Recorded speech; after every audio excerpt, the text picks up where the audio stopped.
This is the first question of the day. Cool.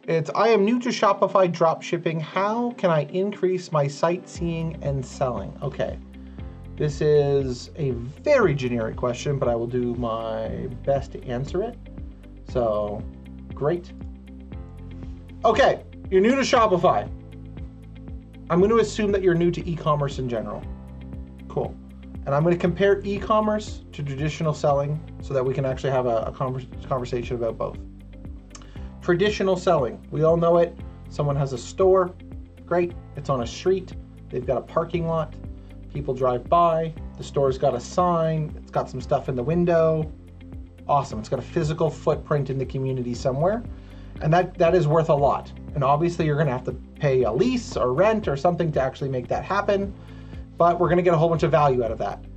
Online, we get none of that exposure. We get no exposure online. We have a website, and if we don't help people find us, it is just a website in a sea of billions of websites. So how can I increase my sightseeing and selling? So the big one is we have two big things as small business owners. We have two sets of budgeting tools. We have time and we have money. And most small businesses don't have a whole lot of money, so we need to use our time very well. So you've probably heard the term, we need to fish where the fish are. So you didn't really give me too much about what you were selling, about the products you offer, your brand. That's okay. I need you to use your time budget to take your brand and your products and your messaging to where your customers are. So if you're selling fishing lures, I need to go where people are interested on that subject. So maybe that's a trade show. Maybe that's to sporting clubs. Maybe that's a partnership with other brands in the industry. I need to work to get attention. The drop shipping component of this makes that a little bit harder because it won't be as clear to what your competitive advantage is. So if I'm drop shipping an item, I'm assuming there's a whole bunch of other businesses also drop shipping that same item. So you need to do a very good and consistent job with your communication and getting in front of potential customers. So if we're all trying to sell, so we know many drop shippers, if we're all trying to sell something that's print on demand, or we're drop shipping an item that's manufactured elsewhere, I need you to have a very, very frequent and consistent brand message with your potential customers. And that means, one, understanding where they are. Where are they? So maybe they use the internet a lot. Maybe they're on YouTube. Maybe they're on Twitch. Maybe they spend all their time on Netflix. Where are they? Maybe they do a lot of reading in print. I need you to tell me where they are, and I need you to tell me what they care about. And I need to know those few things. And at that point, we can start having that conversation. So how can I increase that? Know your customer better and start planning out your time budget for your business. How much time can you dedicate to those marketing activities? Cool. Okay, the next question. This is actually a really interesting question as well. Jasmine H. So the title of this is, how do I track Meta advertising purchases if I can't use Meta Pixel? Okay, very interesting. Okay, we don't have full use of Meta products because we are a hemp company. Okay, what is the best way to track Meta advertising and Meta organic purchases without using the Pixel? Okay, now it's starting to make sense to me. Okay, I am also, like I mentioned at the beginning, I'm also in Canada. Bill C-45 legalized cannabis like 10 years ago now. The platforms that are primarily based in the United States don't fully have all of that stuff supported. Okay, fine. We can't use the Meta Pixel. So first off, you're not alone. You're not alone. There are many products in many different on platforms and in different geographical areas that you can't advertise. So there's very strict rules around alcohol, firearms, tobacco, cannabis. There are definitely some issues and constraints around those, but that's fine. The entire industry has those constraints. So it's not just like you're feeling it and everyone else isn't. It's industry wide. So there's like the playing field is still level. Okay, first things first. There's a specific set of Google tools that you will want to install on your Shopify store. They're completely free. The big one that you are looking for is called Google Tag Manager, Google Search Console, Google Analytics. Those are the three big ones that you're going to need. Okay, Google Analytics is going to be an additional tool on top of the data that Shopify gives you. So I want to know a little bit more of what happens before they come to your website. And Google is going to be able to provide you that where Shopify can't. So Shopify is going to do a very good job of telling people what happened once they got into your store. The Google products are going to help determine what happened before they got to your store. So in this case, I want to know about the referral traffic. So that's a specific term, is how many referrals did I get from Facebook into my store? So that's the first thing. Google Analytics is going to tell us that. The back end of Shopify will tell you that as well. So if I don't have the Facebook pixel, I want to know where my customers are coming from. So great, referral traffic. And then how much of that referral traffic is converting into customers? We can pull out of those both places as well. We can pull that out of the back end of Shopify, and we can pull that out of the back end of Google. This is where we are going to have some limitations. This is where we're going to have some limitations that you will face that other people in different industries will not. We won't know which campaign you are running in Facebook is truly moving the needle. We will just know that the customer came from Facebook. So if you're running, let's just say $100 a day advertising budget for even some even math, $100 a day across 4 or 5 different campaigns, great. So let's just say each campaign is spending $20 a day. We won't know which campaign is the most successful and least successful, because all of the traffic we will see in Shopify, we're going to see, oh wow, there was 100 visitors that came from Facebook in Shopify, but we won't know what campaign they came through. And that's going to be just a limit of your industry. Cool? But that's it. So if I'm getting a bunch of, so I have to look at one level up. So that's okay. We can get less granular with the marketing budget going, hey, it's $20 per day per campaign. Which campaign is grossing which amounts? Well, we can't do it at that level. We're going to go one level up. We're spending $100 a day on Facebook. How much revenue are we generating? How many orders are coming through Facebook a day? And just do that math. And at that point, that's the best you're probably going to be able to do because of the platform limitations. So that would be the best way to do it. So it's a little combination of Google still using all of the great data that comes out of Shopify, and then we just can't get as specific, but that's okay. That's industry wide. So totally a fine question.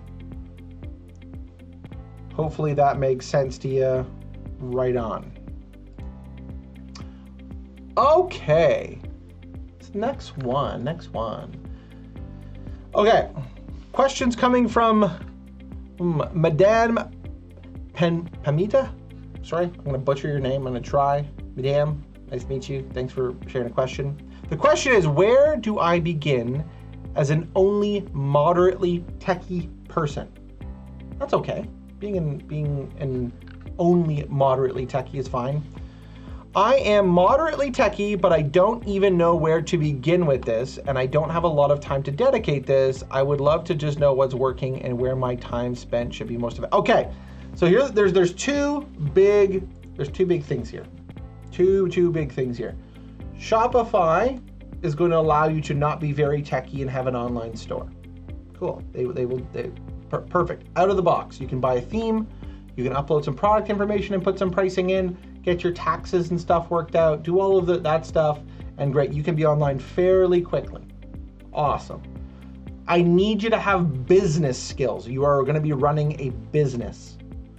Shopify is a tool. So if I was to put it again back into like black and white terms, you are an electrician. Shopify is one of the tools in your tool bag. So you don't need to be an expert at all the tools. You don't need to be super techie, but you need to be a good electrician. You need to be a good business person to run a business. Cool? Shopify just happens to be a great tool, and it fills a lot of those slots in your tool bag. It does a lot for you. So I worry less about the tool. Shopify is going to do all of the things that it promises to do. It is great. So the tool is normally not the problem. Like 99 times out of 100, Shopify is not the issue. Shopify is going to do a great job displaying the imagery, and the pricing is going to be consistent, and the shipping stuff is going to be good. It's all good, okay? The business side is where I need you to focus on, which is if you don't have a lot of time to dedicate to this, it's hard to run a business. Holy moly, if I didn't have time, I wouldn't be able to do what I'm doing now. So like if being an entrepreneur takes like, you need a 25th hour in the day, to be really, really honest with you. It takes a lot of effort to run a business. Shopify will help you manage that time a little bit better because it's easy to use. Great. Yep, it's gonna allow you to do it. You're not gonna have to like custom code a bunch of stuff and learn about like, great. But like the business side of things takes all your time. So that is definitely something that you need to consider going, how much, back to my time budget. If you don't have time, I really hope you have money. That's normally not the case. If you don't have money, you need time. If you have neither, you cannot start a business. Very difficult, very difficult. So great, you don't have a lot of time to dedicate this. I would love to just know what's working and where my time should be spent most effective. Your time, especially if you're starting, should be spent talking to your potential customers. That's all you should do, is talk to 5 new potential customers every day. I don't care what platform they're on. I don't care if it's in person, if it's at a trade show, if it's at a garden show, if it's at a market. I want you to talk to 5 new customers every day. Potential customers, they don't even have to be customers, potential customers every day. That's where the time should go. They will tell you what they want. It's never, I'll tell you what I can promise you this, it's never going to be, you've got a problem or Shopify, your Shopify, no, they're never gonna say that. They're gonna talk about your product. They're gonna talk about themselves. I've got back pain. I want something for hair loss. My glasses rub on they're gonna know about themselves and how the products or services that you have relate to them. They're not gonna talk about anything to do with your Shopify store. Unless it's set up wrong, or there's like surprise shipping charges at checkout, or you've communicated unclearly, or like the pricing's way off. Unless there's like an actual problem, they're never gonna be talking about that. They're gonna be talking about pain points, what they value, what they spend their time doing. That's where I want you to focus.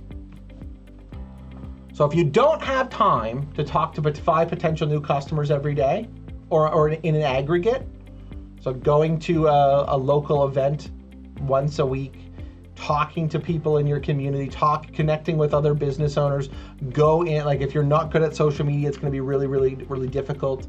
Great. That's where you spend your time. 100% of the time, try to spend as much of it talking to potential customers as possible, and good things will happen. Cool? Yeah, so time budget, going great. If I don't have a lot of it, I'm gonna need to be very, very good at it. Shopify, again, makes it very easy to have an online store. You shouldn't have any problems with it. You go get a free theme. So like one of the themes that we recommend the most is Dawn, D-A-W-N. It's built by Shopify. It's great. We build on it all the time, right out of the box. You're gonna need some very good photography. Video is kind of a must. It's 2026. You're gonna need some video of your products. You're going to need to explain why they are good and the competitive advantage around them. The branding is going to need to be fairly decent. It's going to need to make sense to people. Cool. And then after that, again, taxes and shipping and all of that, great. You're going to need to go and talk to customers. Big time. Very good question. Okay, next one. Next one is coming from Sally Robertson. Sally Robertson, nice to meet you. Question is, analytics about Pinterest. How do I tell what traffic comes from Pinterest and what the search words were? Okay, very good. There is an integration between Pinterest and Shopify. Let me bring it up. Pinterest and Shopify integration. I should know this. We do a little bit on Pinterest. Okay, right on the Pinterest website, you are going to do this. This is coming right from Pinterest. Connect your Shopify store to your account. You are going to follow the process. So firstly, you need to have Shopify. You need to have a paid subscription to Shopify. You need to have a store. Great. You need to have a Pinterest account. Cool. Awesome. You are going to connect the two. Cool. And we are going to essentially get these benefits, which is the big one you're looking for, is the Pinterest tag and conversions API will be installed, which means there will be data that passes through the stores. Cool. That is what you are looking for. That needs to be set up. That's done. That's slightly technical whenever you're actually integrating two stores together. We do it all the time. It's not very long. It does not take a long time, but it is a little bit technical. So that's going to be for everything that's connecting your Facebook pixel. It's a little bit more technical because I got to make two technologies talk to each other. Cool. When you have that happen, we're going to get all kinds of benefits. Cool. I was just talking about a previous question about what happens before they land on the Shopify store. So what happens before they walk into the store, before they click, what search did they make, what website did they come from? Cool. That's all called referral traffic. It came from another source. Cool. We're going to get that through that API. That's what you're going to need to know. Awesome. So I'm going to say this again, I'm reading just off the page. You need to have a Pinterest business account. You need to have a Shopify account. You need an advertiser account in Pinterest, which is just essentially you need to have a credit card hooked up to it. You can't just not have, you need to complete the process. And then be the owner of said accounts. You need to have the permissions to do it. Cool. Awesome. Very, very straightforward. I'm going to put that link in the chat if you need it. This is going to be very consistent. It's almost the same process for all of the accounts. So your Instagram, your Metapixel, connecting YouTube, all of that, connecting Google. It's going to be a little bit of code that gets put onto the Shopify store, and then we verify it so they're talking together, and then great, we can pass data through it. Awesome. At the end of the day, what you're trying to do is understand what your potential customer was looking for, so you can actually serve them better. So it's like, great, what were your top keywords that your stores what are the keywords that are actually leading to purchases? What are the keywords that are not looking to purchases but other good conversion metrics? So like, what were the keywords that were leading up to email signups or social media follows or inquiries or asking for directions or all of the other things? Phone calls, form fills, all of that. Great, those are really important as well. That data can then go back into your marketing mix and go, great, well, should we advertise against these terms? Should we do more communication about them? Why are these ones not performing? What's going on? Cool. That's very, very important. But that's how you do it. Let's just say you don't have that set up. Let's just say you don't have that integration set up. It's a free integration, by the way. Like most of them are free. So like connecting that, great. There's no monthly charge for doing that. It's just you might need to pay someone to help you do that one time and it's done. Cool. If you don't have that set up, you will still get some data out of Shopify about where the traffic came from. Great. These how many came from organic search. This is how much came from direct. This is how much came from social media or referral or X, Y, and Z. There's a whole email. This was what channel did they come through? We're gonna get a little bit of data. If the integration is created, we're going to get more. And you're going to have to use both platforms to actually read that information. You're going to get the sales and user journey on the website from Shopify. We're going to get some information from Pinterest as well, so you can't do it in a vacuum. Cool, but good question. Next one. This is actually a really, really good one. Okay, question is Robin Town Hall Co. Robin, what's happening? I have data. Now what? How do I review the great data in Shopify and really understand how to react to it and what to do next? Example, conversion is down. Why and how do I improve it? Is it from out of stocks or price, or the customer doesn't like the color offering, or they can't tell what the size is best? Thanks. Cool. So this is like a whole, this is the business part of doing this. So Shopify isn't going to help you come up with those answers, come up with them. The data will be collected. Cool. So a little bit of this is we have to get creative. So at the end of the day, to be very honest, you will probably not know why the customer didn't purchase. I visit tons of websites. I make very few purchases. They're not gonna know, did I get distracted? Did my cat come in the room? Did I leave to go get a bite to eat? Did I have to take you're not gonna know that stuff. What you will know is what they actually do online. So how far did they read down the page? We should get page scroll. We should get the number of clicks across the website. We're gonna get the number of add to carts. We're gonna get the number of abandoned carts. We're gonna have that. And we kind of have to paint a picture around, if anyone's heard of the marketing funnel, we're gonna have to paint a picture around what's causing the roadblock from someone going to the next step. So if the messaging isn't clear, if the communication isn't good, if the imagery isn't good, I'm gonna have to change that. If things are out of stock, all my marketing prior to that kind of goes out the window, because I got to the site and I went to the store and I said, do you have this in a large? And they said, no, we don't have it in a large. And I go, well, shit, a small is too not gonna work. And I leave. And that sucks, because they were in the store. So great. There are other things to do with that case, but yeah, reading that data is a little bit more of a creative process. The first thing to do is identify the problem. Going, great, what is preventing people from not going to the next step? So in your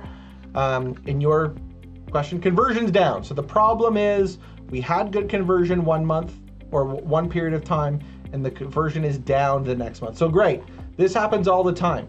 There's a lot of lawn furniture that gets sold in the summer, in the spring and summer. There's less lawn furniture that is going to get sold in the winter.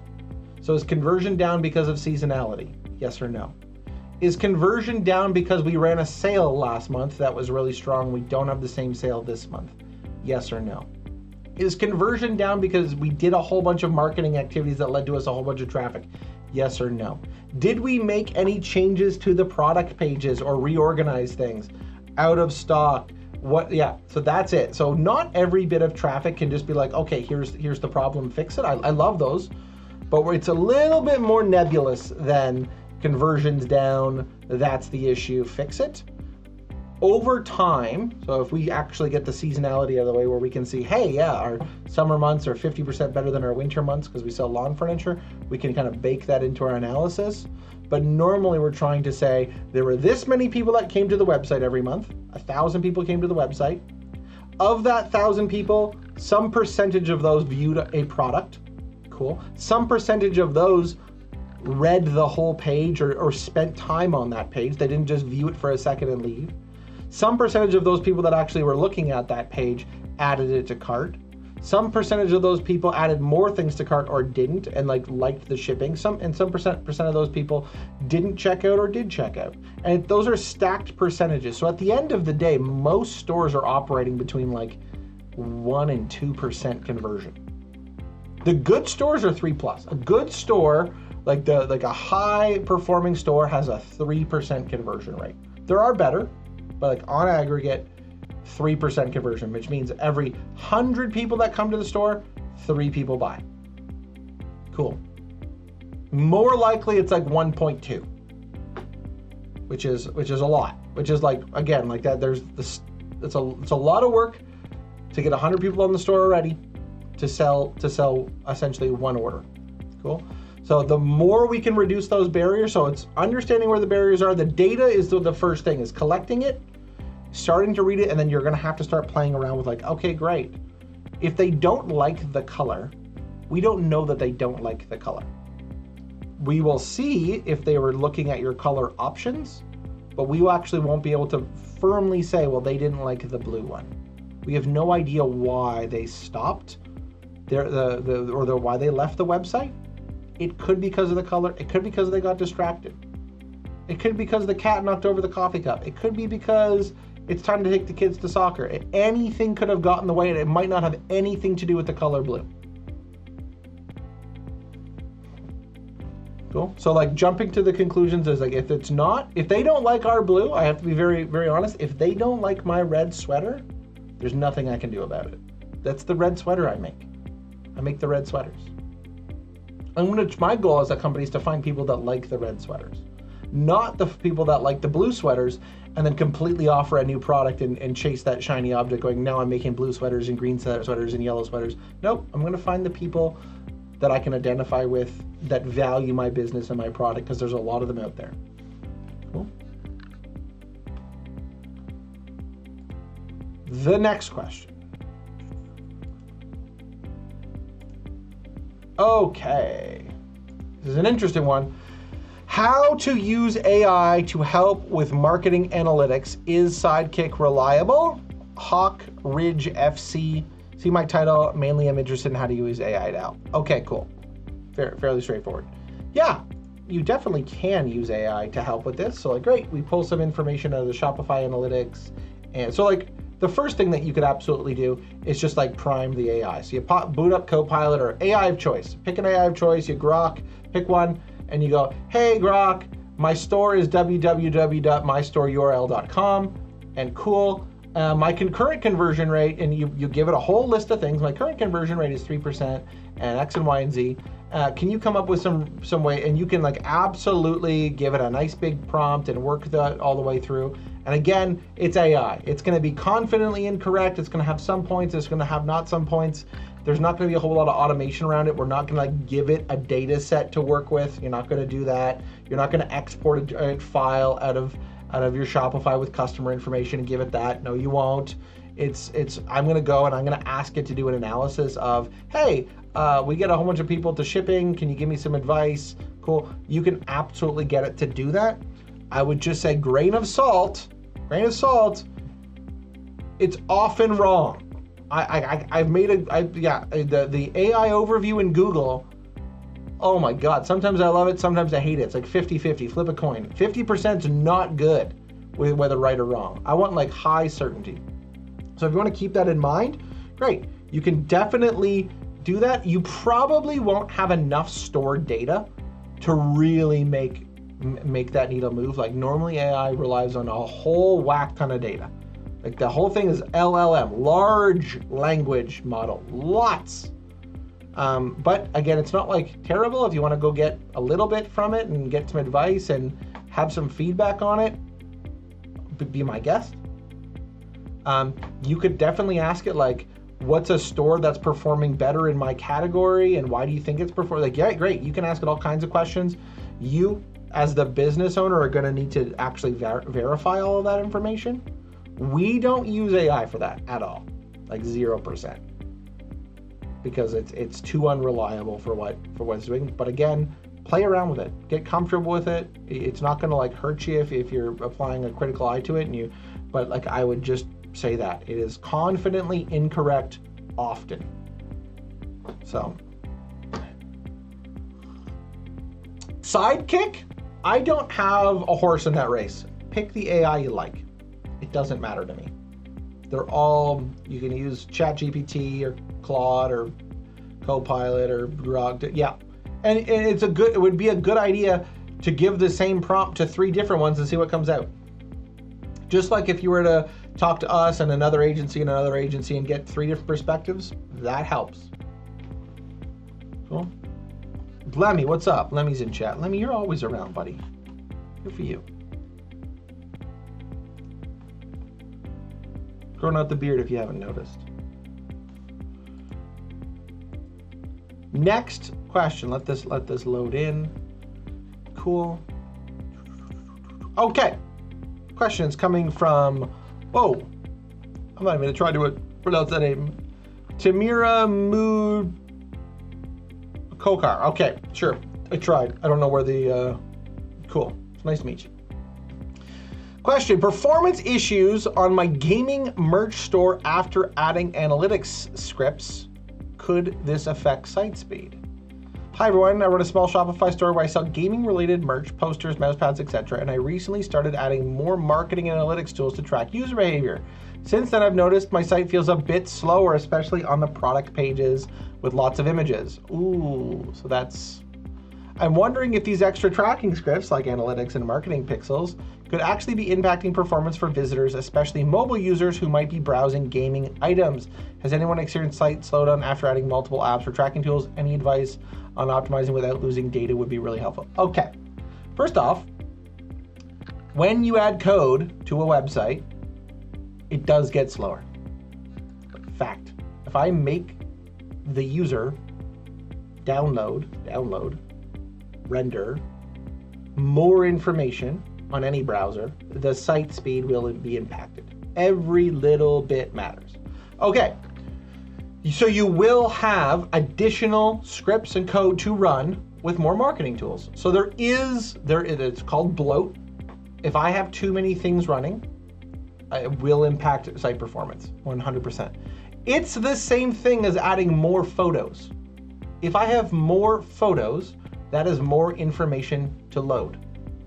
So great. So what your question says is, I've noticed the site feels a bit slower, especially on product pages with lots of images.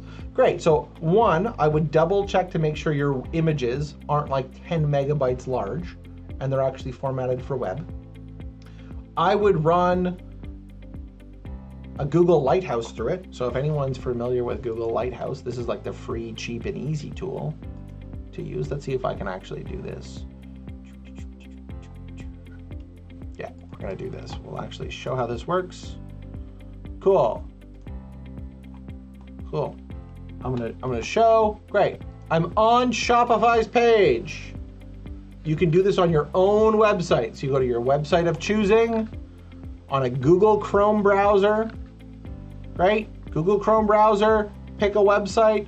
I'm gonna right click, inspect, and this little thing's gonna pop up. This is the inspect tool. Most browsers have the same thing. On Google, we have this thing called Lighthouse. Lighthouse. I'm gonna generate a Lighthouse report. And I can do that, and you just generate it. It's easy.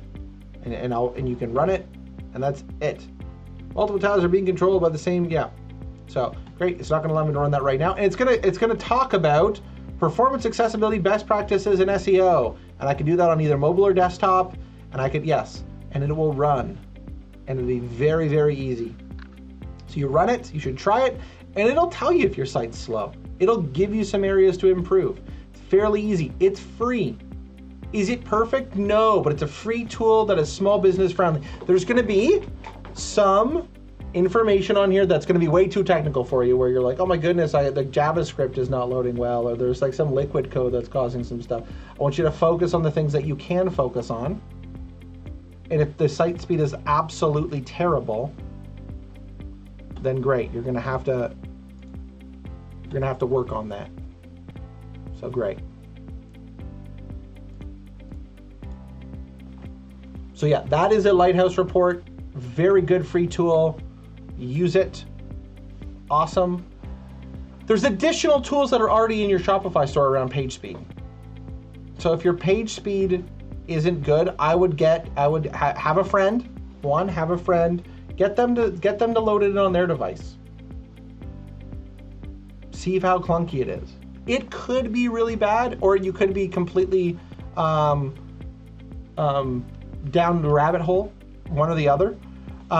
But yes, the more tracking scripts that you add to a site, page speed will take a hit. There is a give and take with everything. I can't have my cake and eat it too. If I add my Klaviyo script to upload into my site to actually have my email sign up, that's a bunch of code. That slows the site down, but it allows me to have the functionality of having people sign up to my email list. That's worth it. There comes a point where there's the straw that breaks the camel's back, where you will need to say there's too many things running, and I will need to make some trades. Cool. Most of the analytics tools that you're probably looking for, I don't know what you've actually got, but like Google, the basic stuff out of Shopify, you want to run like Hotjar, some heat mapping, that's not going to be crazy. So like having like the basic stuff in there, SEMrush, that's not going to be enough to actually slow the site down significantly. It's all the other stuff. It's all the other apps that are in the store that have to load in every single time a page loads in. We've seen Shopify stores, you got like 3 dozen apps. For what?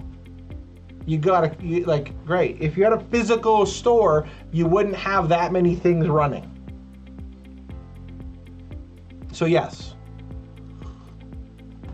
you're gonna need to look at that, run a Lighthouse report, see what's up. It could be, it might not be.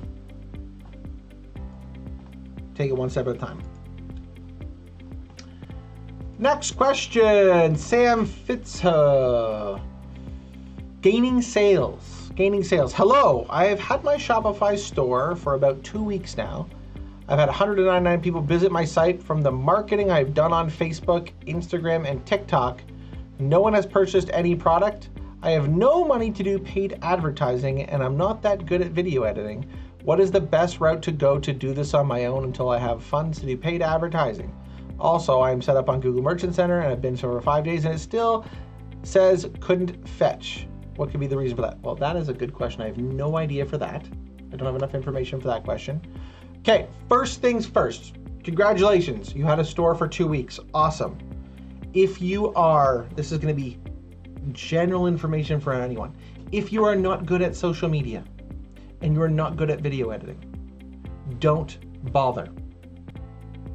Focus on your strengths. So if you've ever heard of a SWOT analysis, a strengths, weaknesses, opportunities, and threats, and one of your weaknesses is social media, don't waste your time on it. What are your strengths? Are they in-person selling skills? Go connect with a whole bunch of people in your community. Tell 500 people in your community that you opened a business. Do the things that you can be good at as a small business owner.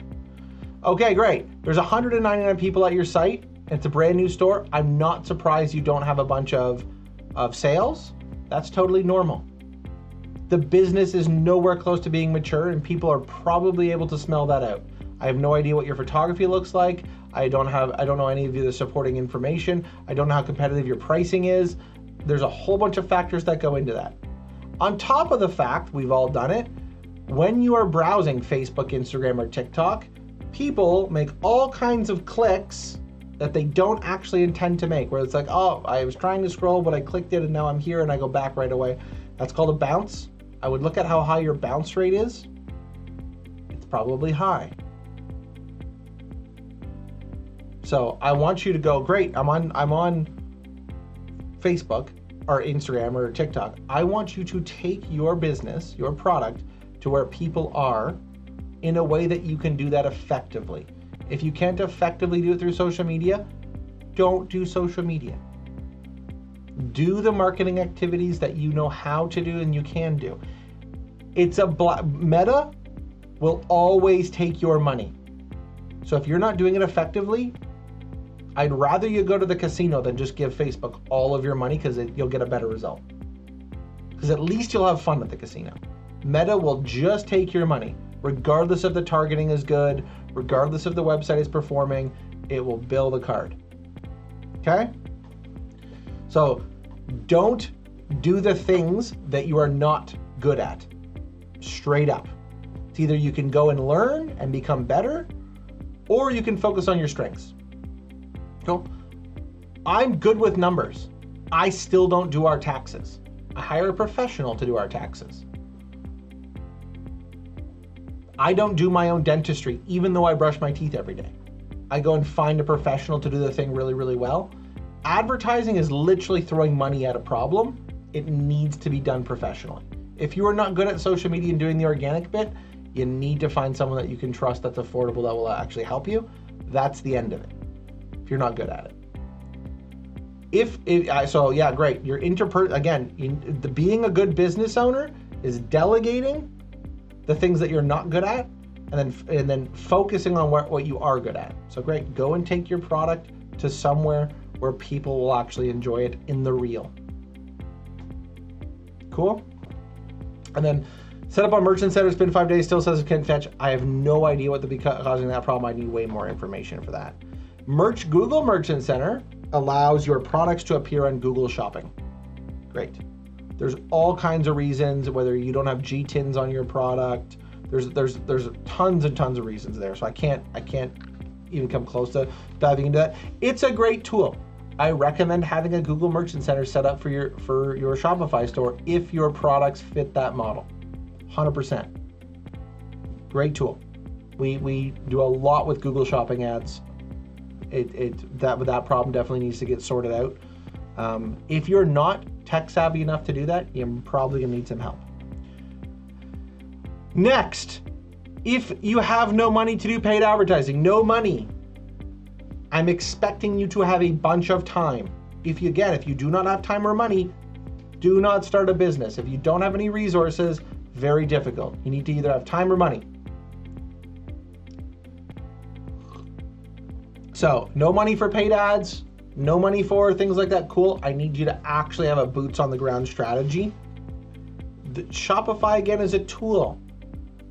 I need to use your strengths to get people to the website. 199 people is a good start. Typically, we're trying to do like many hundreds per day. With a conversion rate that's like, again, 1%, it's probably way lower for you because there's a bunch to work out and you're new. We're looking for hundreds a day.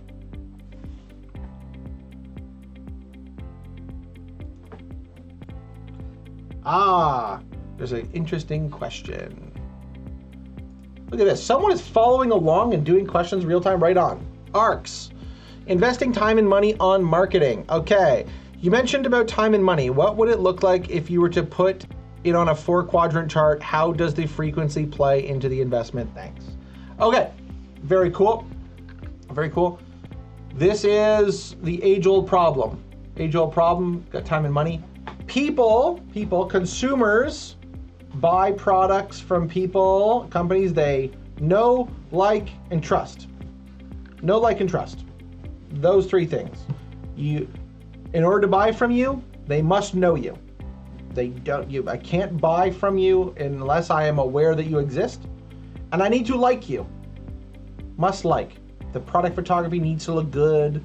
The benefits need to help my life. No one is buying that because they don't like it. I have to buy things that I don't like all the time. Garbage bags. I had to buy garbage bags, salt for my water softener. Great, but I still prefer a brand. I know I need garbage bags. I know I need salt for my water softener. Great. If there's some random obscure brand that I've never seen before on the shelf, and it's like, even in person, it's probably like, I'm not gonna buy that because I don't like it. Even if I don't like the thing in general. So know and like. Trust becomes from over time. That's the frequency bit.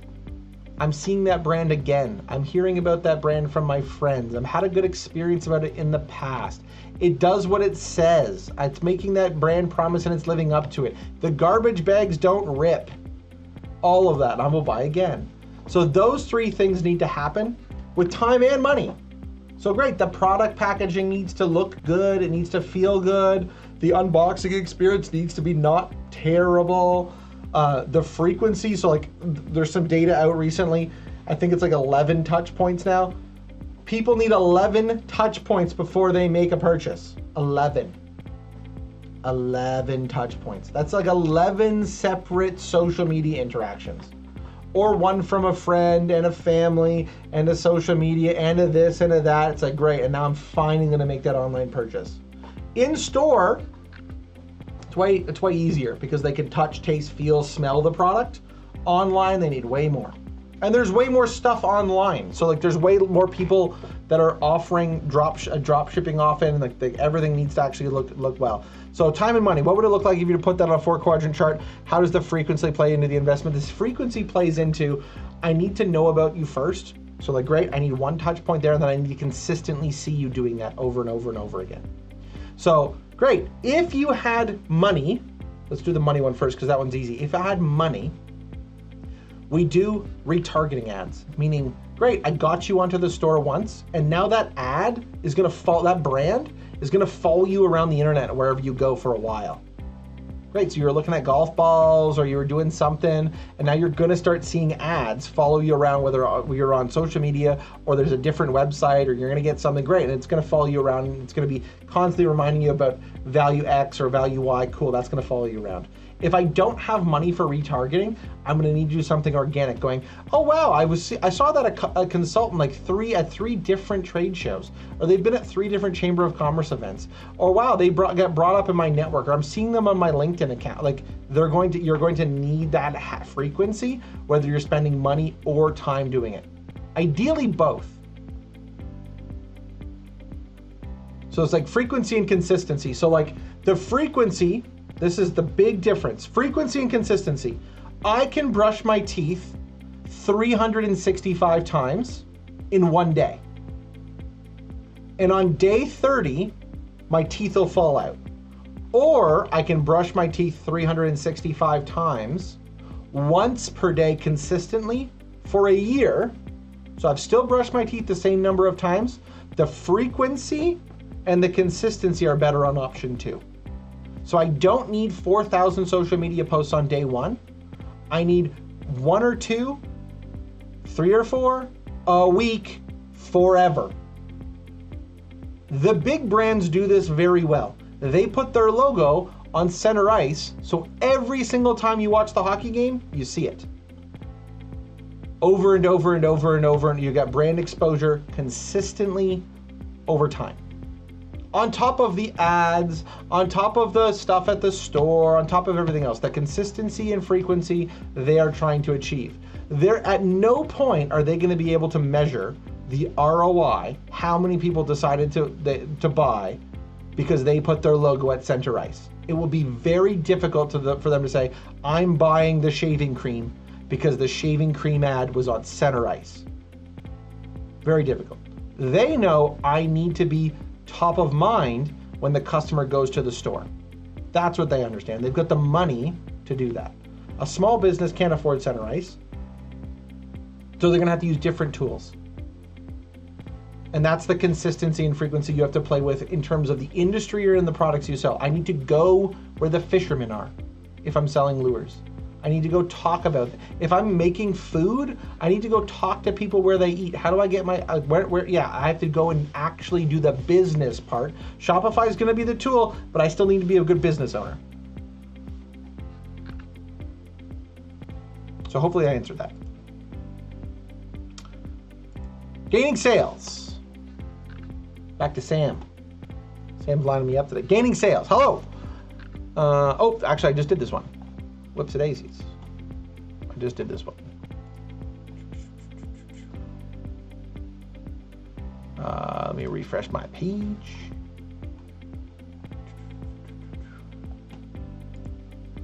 Cool. I think we are at the end of all of the questions in the AMA board. If you want to add another one, I'm going to hang around here for a little bit. This is the board. Awesome. If you have questions, I am all ears. Otherwise, this has been a very productive hour.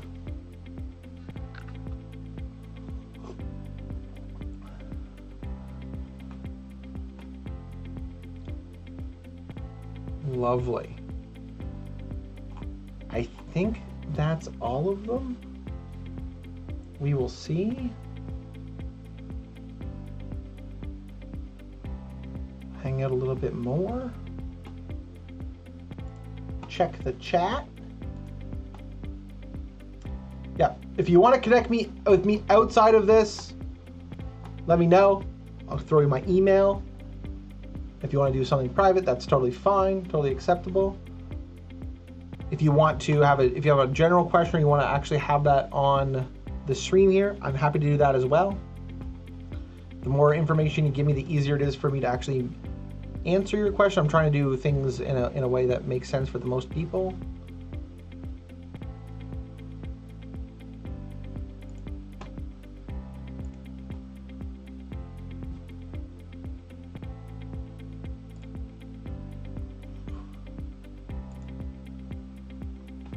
Right on. If that is it, if there are no more questions, that's okay if there's no more questions. I'll wish everyone a great rest of their, well, it's still morning for me for 4 more minutes. So I'll wish everyone a great rest of their morning and afternoon. And then there should be an announcement coming up shortly around the next AMA, which you will end up receiving some notification for. It'll be a totally new topic. If you've got topic suggestions, I am all ears, because I'm happy to help in the areas I can, which is lovely. Otherwise, this has been a very productive hour. So thank you, everyone.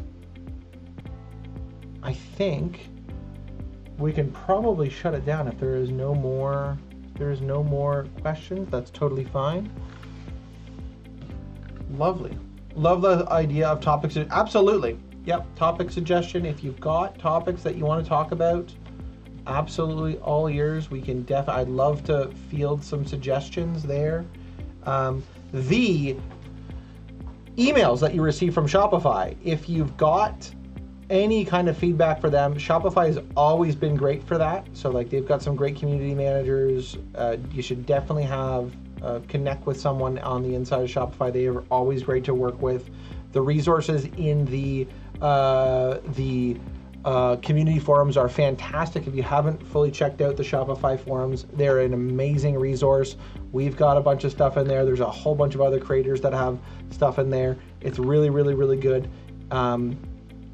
It's a great free resource to turn to. If you've got topic suggestions, or if you are trying to find stuff, you can definitely shout out in there. I know the Shopify folks pay heavy attention to that stuff, or you can email us directly. I'll throw my email in here. If you do have some stuff later on, that is my email address. You will reach me, Matthew@2h.media. Done. Or hello@2h.media. It's on the screen every time I screen share. Otherwise, this is great. I will see you all next month for I think it's an undecided topic. I better double check that. I'm not sure. Do we have a May yet? We don't have a May yet, which is fun. It's wide open. So our May Shopify AMA is TBD, which is wide open for suggestions. Oh, we do have one. First time chat. Okay. Hi, for a small apparel brand, which Shopify reports do you recommend checking regularly? Also, what's the easiest way to track what's actually driving sales without getting overwhelmed? That is a great question. Okay, so question 1, what is which Shopify reports do you recommend checking the abandoned carts? I'm looking for user journey stuff. So if I'm already getting traffic to the site, 1, I want to know where the traffic is coming from. So where are the people coming from? So organic, direct, referral, email. Where are people coming from? Is my big one. I want to pour resources into what's working. So what is working gets all my attention, right? So understanding where people are coming from, you should have a next level deeper, which is like what's actually converting. So great, there's like traffic, and then there are sales. So great, where are people coming from? 1. What channels are actually creating the sale at that point? Those potentially 2 things could be different, so I would need to know those. Outside of all the operational reports like aging inventory and all that, those would be the 2 biggest. Where are people coming from? And which channels are actually leading to purchases? For sure. What's the easiest way to track what's actually driving sales without getting overwhelmed? That is much more difficult. That doesn't actually come out of a report. There's no report that says what worked. The report is just the data. So you can have some what you will find is why is one product getting more attention than another product? And there's a whole bunch of rationale around the hierarchy where it's like one product will be higher on the list than another. Maybe it's sorted alphabetically. The photography is just better. The pricing is different. The color, again, we're just going to get personal opinion on this. The type of traffic you're getting. That can come out of reports going, great, am I driving a bunch of men to the thing and the men like the black one and the women like the blue one? Cool, but I'm just getting more men and the black one sells more than the blue one just based on numbers? Maybe, maybe not. So the type of traffic is very important. What's the easy way to track what's actually driving sales without getting overwhelmed? That That's a good one. The data that gets collected through online stores these days is a lot. I would just become familiar with it. You don't need to become an expert by any means. Normally what we end up doing is help people build a dashboard, and we're combining Google data with Shopify data, and it's a nice, easy to read sheet that updates in real time that says, here's the things that are actually most important for you, so that you don't have to scour a bunch of reports. It's just all in one place. You load it up and it's done.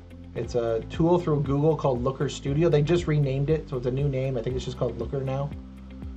I think Looker Studio got a rename. I think it's called Data Studio now. Yeah, Google Data Studio. It just imports a bunch of data from other places and puts it on, and we customize the dashboard. Go here it is. Here's all the pages that got viewed and the bounce rates and everything. Yeah, it's nice and easy to read. It just allows business owners to be a little bit more intentional with what they're doing, and they don't have to click through a bunch of stuff. Shopify is a tool. It's going to give you all the operational and sales data reports as well. On the marketing side, I think Google does a better job for that because it gets the information before it hits the Shopify store. Once they are on the store, that data only becomes available once they actually start making interactions on the store. So what's the easiest way to track? Have a dashboard. First and foremost, have a dashboard that takes the data from the spots that you know, that the data that you care about, and puts it into a nice, easy place. That would be the easiest way to do it, so that you don't have to get in the weeds ever. That's how that works. There are bigger tools for bigger companies. There's like Microsoft Power Dynamics or Power BI.